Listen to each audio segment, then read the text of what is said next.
Hello students, आप लोगों का स्वागत है फिर से एक बार फ्रीक्वेंसी कैरियर इंस्टीट्यूट के इस नए वीडियो में। आई होप आपने पहले के 2 पार्ट्स देख लिए होंगे और इस पार्ट में हम लोग बात करने वाले हैं कोवेलेंट बॉन्ड की कुछ प्रॉपर्टीज़ के बारे में और क्या डिफरेंस है आयनिक कंपाउंड्स में और कोवेलेंट कंपाउंड्स में, इसके बारे में।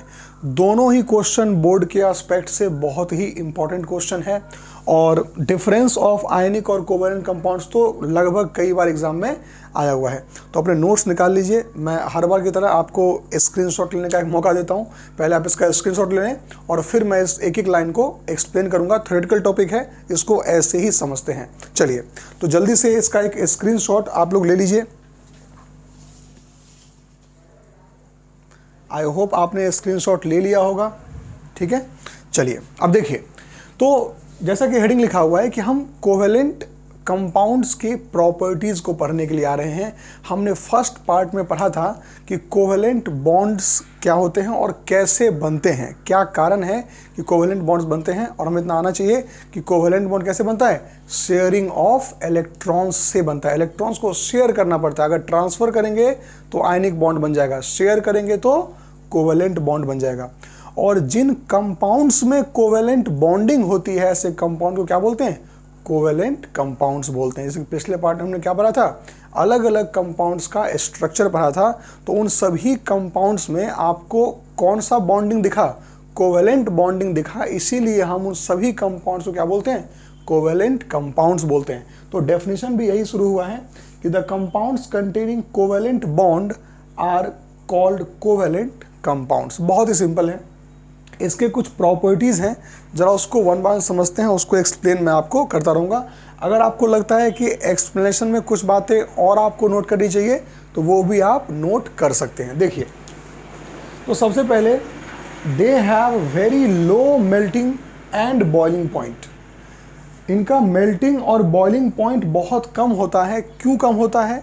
क्योंकि इनमें इंटरमॉलिक्यूलर फोर्सेस, देखो इंटरमॉलिक्यूलर मतलब क्या होता है, एक वर्ड होता है इंट्रा, एक होता है इंटर। ठीक है, जैसे कोई सेल होता है तो सेल के अंदर अगर कुछ है तो क्या बोलते हैं उसको, इंट्रा सेलुलर स्पेस।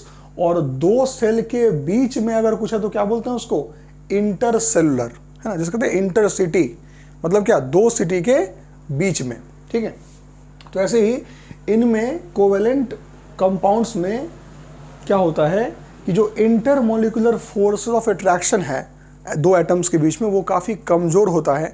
और इसी कारण क्या हुआ कि उनका मेल्टिंग पॉइंट और बॉइलिंग पॉइंट बहुत ही कम होता है। थोड़े से हीट देते ही क्या होगा, मेल्ट कर जाएगा, जल्दी पिघल जाएगा। ठीक है, दूसरा देखो, they are generally poor conductors of electricity. ये इलेक्ट्रिसिटी बिल्कुल भी कंडक्ट नहीं करते। क्यों? क्योंकि इनमें फ्री इलेक्ट्रॉन्स नहीं होता। जिसमें फ्री इलेक्ट्रॉन नहीं होगा वो कंडक्टर कैसे बन जाएगा? ठीक है, तो कारण क्या लिखा है, because electrons are shared between atoms. Electrons जो हैं वो एटम से शेयर कर लिए, तो no charge particles are formed. कोई भी चार्ज पार्टिकल है ही नहीं, इलेक्ट्रॉन तो शेयर हो गया। इसीलिए ये क्या होते हैं, पुअर कंडक्टर्स ऑफ इलेक्ट्रिसिटी होता है। और थर्ड देखो, they are generally volatile in nature.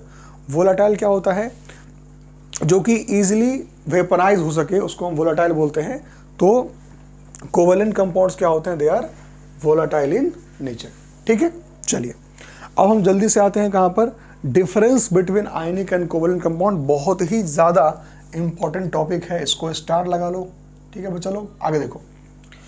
तो आयनिक कंपाउंड्स क्या होता है, हमने मेटल्स नॉन मेटल्स में ऑलरेडी स्टडी कर लिया है कि आयनिक कंपाउंड्स क्या होते हैं। यहाँ थोड़ा सा और उसको कंपैरेटिव एनालिसिस कर लेते हैं दोनों कंपाउंड्स के बीच का। देखो, तो आयनिक कंपाउंड्स नाम से क्या लग रहा है, आयन, मतलब कहीं ना कहीं इनका जो कॉन्स्टिट्यूएंट पार्टिकल्स होगा, मतलब क्या, जिनसे मिलके ये बने होंगे, वो क्या होगा, आयंस होगा। तो इन आयनिक कंपाउंड्स या ionic compounds have ions as their constituent particles. यानी कि NaCl जो है उसका कॉन्स्टिट्यूएंट पार्टिकल सोडियम और क्लोरीन नहीं है, सोडियम आयन और क्लोरीन आयन है। वो कहीं ना कहीं आयनिक कंपाउंड बनाता है। ठीक है, आगे देखो, कोवेलेंट कंपाउंड्स में क्या हो जाएगा, their constituent particles are molecules. Covalent compound का जो कॉन्स्टिट्यूएंट पार्टिकल होगा वो क्या होगा, मॉलिक्यूल होगा। ठीक है, वो मॉलिक्यूल से मिलके बनता है और ये आयन से मिलके बनता है। This is the first basic difference between ionic compound and covalent compound. ठीक है, चलिए अब सेकंड पर आते हैं। Ionic compounds are hard solid. Ionic compound क्या होते हैं? बहुत ज़्यादा हार्ड होते हैं, जो कि ऑफ कोर्स आयन से मिलकर बने होते हैं। अब ये हार्ड क्यों होते हैं, इसका एक कारण नोट कर लेंगे। इसलिए हार्ड होते हैं क्योंकि इनमें इलेक्ट्रोस्टैटिक अट्रैक्शन फोर्स होता है। Due to electrostatic attraction force, ये काफ़ी हार्ड इसलिए होते हैं। ठीक है, क्रिस्टलाइन स्ट्रक्चर कहते हैं इसको। दुनिया, पूरे यूनिवर्स में सबसे कमज़ोर फोर्स अगर कोई है तो ग्रेविटेशनल फोर्स है, लेकिन सबसे डोमिनेंट फोर्स ग्रेविटेशनल फोर्स ही है, क्योंकि हर जगह है। डोमिनेंट होना और पावरफुल होना दोनों में डिफरेंस होता है। ठीक है, तो अगर ग्रेविटेशनल फोर्स को 1 आप मानते हो तो इलेक्ट्रोस्टैटिक फोर्स को 10⁻36 टाइम्स ज़्यादा समझिए। 10 पे 36 जीरो डालो तब जाके बराबर हो पाएगा। तो इसीलिए इतने अट्रैक्शन अगर इसको दिया जाएगा, एक सोडियम का Na+ जो हो गया या क्लोरीन Cl- हो गया, इन दोनों में जो अट्रैक्शन होगा वो कितना होगा? वो 10⁻36 टाइम्स किसके होगा? ग्रेविटेशनल फोर्स को। कितना ज़्यादा स्ट्रॉन्ग हुआ, इसीलिए ये हार्ड सॉलिड बन जाते हैं। ठीक है, और ऑफ कोर्स जो इतना कॉम्पैक्टली बाउंडेड होगा वो वोलेटाइल कैसे हो सकता है? वो वेपराइज हो ही नहीं सकता कभी, तो दे आर नॉन वोलेटाइल। इधर पहुंचो, ये सॉलिड नहीं होते, क्या होते हैं? दे आर गैसेज, लिक्विड, या फिर ये सॉफ्ट सॉलिड होंगे। 2 एक्सेप्शन है केमिस्ट्री में, हर जगह आपको मिलता रहेगा, डायमंड और ग्रेफाइट। डायमंड और ग्रेफाइट जो है, अभी आप अगले पार्ट में पढ़ोगे कि ये कार्बन के ही रूप हैं, जिनको एलोट्रॉप्स कहा जाता है। ये कार्बन के ही रूप हैं जो कि बहुत हार्ड होते हैं। ठीक है, चलिए, लेकिन अगर ओवरऑल प्रॉपर्टी की बात करें कोवेलेंट कंपाउंड्स की, तो वो या तो गैसियस स्टेट में होगा या लिक्विड होगा, या अगर सॉलिड होता है तो वो सॉफ्ट सॉलिड होगा। एक्सेप्शन क्या है? डायमंड और ग्रेफाइट। चलिए, और मैंने क्या कहा? They are non volatile. कौन? आयनिक कंपाउंड्स, क्योंकि स्ट्रॉन्ग अट्रैक्टिव फोर्सेस है तो ये नॉन वोलाटाइल होंगे, और इनमें वीक है तो क्या होंगे? They are volatile. ठीक है, अच्छा, अब जिसका बॉन्डिंग इतना अच्छा हो, सोचो उसको मेल्ट करना कितना मुश्किल होगा। मेल्टिंग मतलब क्या होता है कि आप उसको हीट दो तो उसके बॉन्ड लेंथ थोड़ा बढ़ जाएगा, तो क्या होगा कि वो वीक हो जाएगा और फ्लो करना शुरू कर देगा, लिक्विड फॉर्म में कन्वर्ट हो जाएगा। तो जिसका अट्रैक्शन बहुत ज़्यादा होगा, उसको ज़्यादा हीट दोगे तब तो वो पिघलेगा। ठीक है, इसीलिए इसका मेल्टिंग और बॉइलिंग पॉइंट बहुत हाई होता है। लेकिन जो कोवेलेंट कंपाउंड्स होते हैं, इनका मेल्टिंग और बॉइलिंग पॉइंट बहुत लो होता है। ठीक है, अच्छा, they do not conduct electricity, पहले ही बात हो चुकी है अपनी।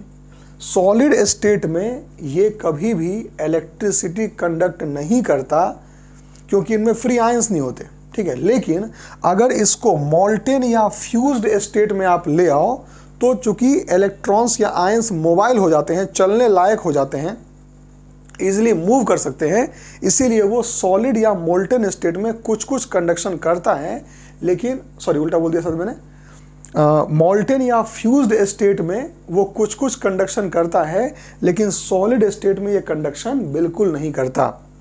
और ये जो भाई साहब हैं कोवेलेंट कंपाउंड जो है, ये तो कोई भी स्टेट में कंडक्शन नहीं करता, इसको कुछ कर दो यही करेगा, ऐसा इसका लक्षण है। अब देखो ये क्या हो गया, these are soluble in water. अब याद कैसे रखोगे भैया, नमक NaCl है ना, वो पानी में मिलता है कि नहीं मिलता? इससे देखो हिंट दे दिया कि नहीं दे दिया मैंने, कि नमक पानी में मिलता है, इसीलिए NaCl जो है, यानी कि जो आयनिक कंपाउंड्स है, वो पानी में मिलेगा। एक कारण मत दे देना, एग्जाम्पल देना याद रखने के लिए। तो एग्जाम्पल क्या हो गया? चलो एग्जाम्पल से याद आ गया तो लिख लेते हैं क्या? NaCl हो गया, KCl हो गया, ETC, ये सभी क्या है? This are the ionic compounds and they are easily soluble in water. Underline जरूर कर लिया करो, ताकि एग्जाम में रिवाइज करते टाइम में आपको सिर्फ यही लाइन दिखे कि हाँ ये सॉल्युबल इन वाटर, ध्यान रखना है। लेकिन ये ऑर्गेनिक सॉल्वेंट्स में क्या होते हैं?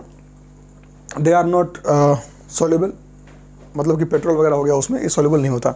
These are insoluble in water, उल्टा, ये वाटर में इनसॉल्युबल होता है, लेकिन ये ऑर्गेनिक सॉल्वेंट सब में इजीली डिसॉल्व हो जाता है।